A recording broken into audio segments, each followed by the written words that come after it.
What made Malice and King Pusha T, come back together as Clipse to create their new project, Let God Sort Them Out. So this is the interview on Breakfast Club. Shout out to the Breakfast Club, Charlemagne, the whole crew over there.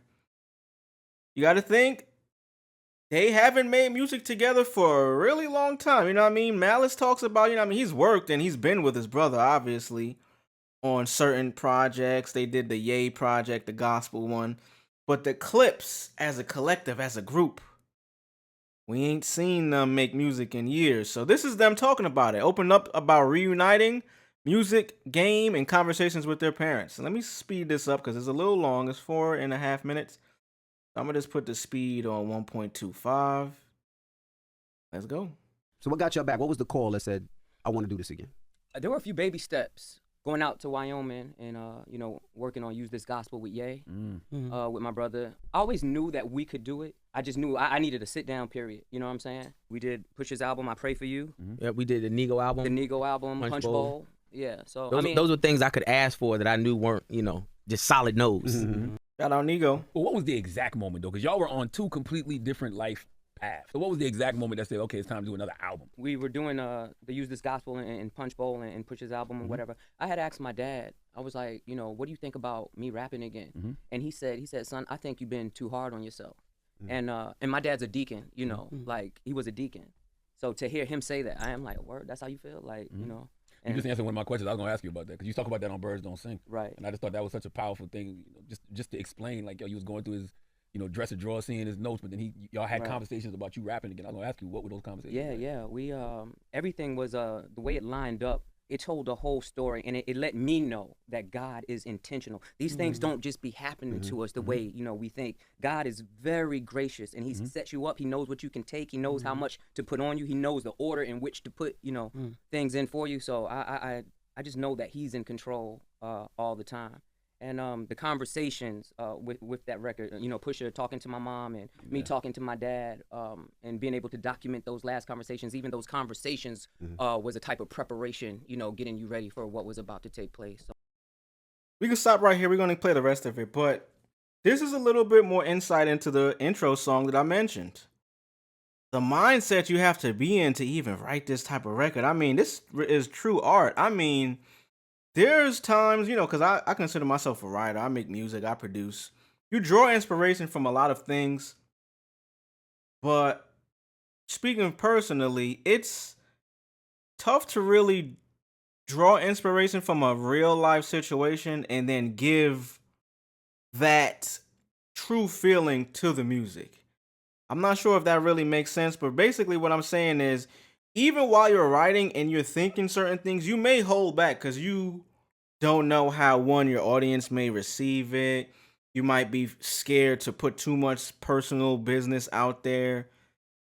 So as an artist, I think that is why and it's kind of counterproductive as I just said it out loud, because the artists I love and the music I love, it comes from that. It comes from the artists actually giving you themselves 100%. Pause. They put their life into their music to where you feel like you know this person, either because you listen to their music so much or you relate to something that they're talking about on some level. That for me is probably both the hardest and easiest thing when it comes to art, because one, it's going to relate to people because as humans, we all experience similar, if not the same type of life, whether you're rich or poor. We go through life the same way. We breathe, we walk, we fucking wear diapers for the first half of our lives. We go to school and shit, hopefully. We're having the same experiences, so when it comes to art, maybe that's the thing that allows you to realize, hey, I like this over I don't like that. It's how much you relate to it, how much you can see yourself in that position, or how much it resonates with you. So for them to talk about a situation so personal to them in the music, man, you got to clap it up for that. My man said, the God never fails. God got everyone. That's a fact. So, drop a bomb for that. I'm cool with it all. Well, condolences, first and foremost. I was with family members of yours, and what I like to do is pull them to the side and just have conversations. I knew y'all was coming up for an interview. Trying to get tea. W Mets jersey for DJ Envy. Let's go on that one. Yeah, of course. And one of them was like, now we were talking about the album. This is before I heard the album, and he was like, yo, the best thing about it, he was like, I had their mom in the car, and he was like, the greatest thing that ever happened is the two boys are back together rapping. So how was that feeling of knowing that mom was just super duper happy that her two sons were back rapping? Man, you know, that was always a big thing. You know, for me as a soloist, she would always be like, I want you with him. yeah, I want your brother with you. I want him back out there with you. Probably just to, you know, look over me, watch over me. But that was always her thing. She was huge on like us just being together. Yeah. When the last time you felt this safe, Push? Because I can hear it in the music. It feels like a homecoming. Before we get to the next convo, he asked him, how does he feel this safe? W comment. I think you have these things. I think you have to. Facts. These things bring your fans closer to your music and helps people relate and realize we all go through it. That's 100%. I think when we see quote unquote celebrities, I don't even like the word celebrity because truly I'm like, I don't know what that means. We do a quick search about what celebrity actually means by definition. Oh, not that one. Not celibate. Celebrity definition. I just want to see a quick definition of it. I don't like it because a famous person. That's all it takes to be a celebrity. You just got to be famous. Okay. But basically my point in saying that is with artists, with rappers, musicians, actors, we look at them because our only reference to them is what they do, TV, on the radio. We look at them as like, oh man, they're larger than life.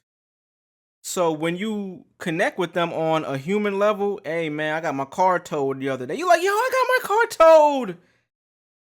Yo, I'll be drinking Red Bulls and, you know what I mean? It might just be a quick little tidbit about their life, but you realize, oh shit, they just like me. They're just like me. They drink Red Bull too. Yo, I'm just like them.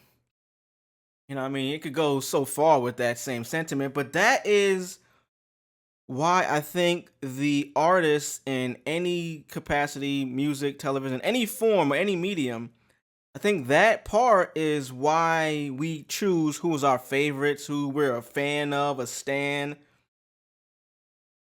How that music hits you. How that acting performance hits you. Where you were in your life that it resonated so much, you felt like they were speaking to you.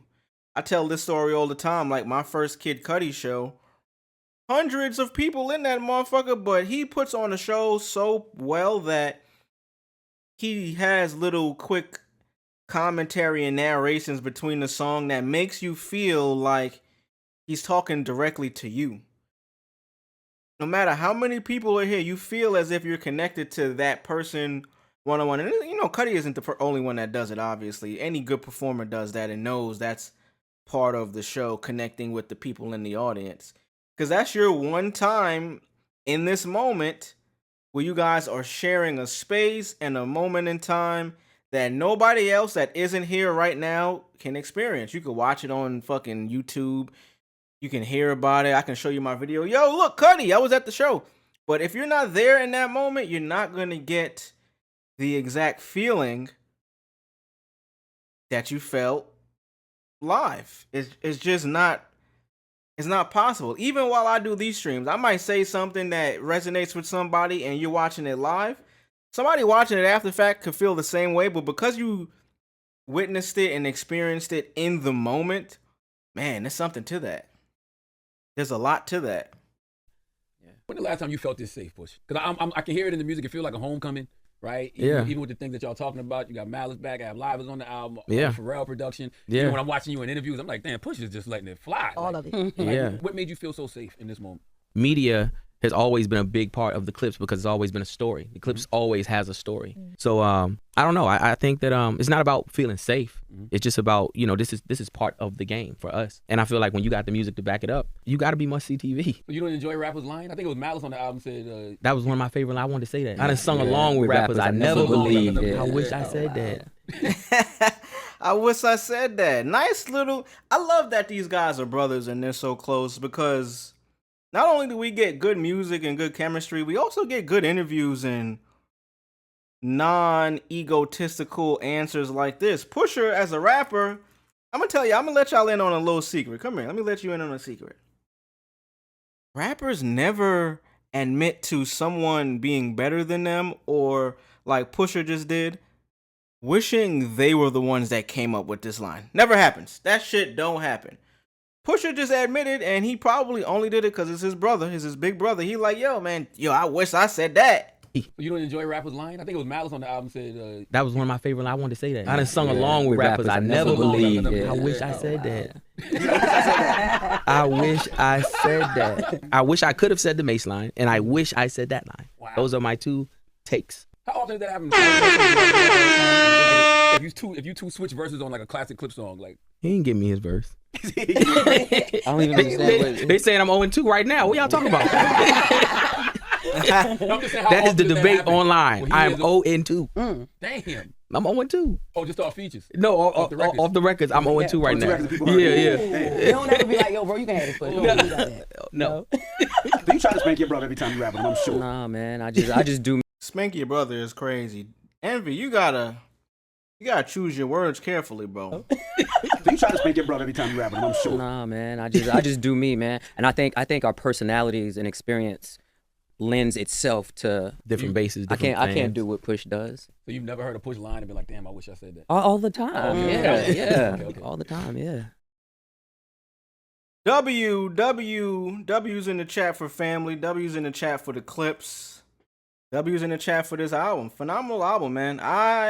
Like I said, only heard it twice. Love a lot about it.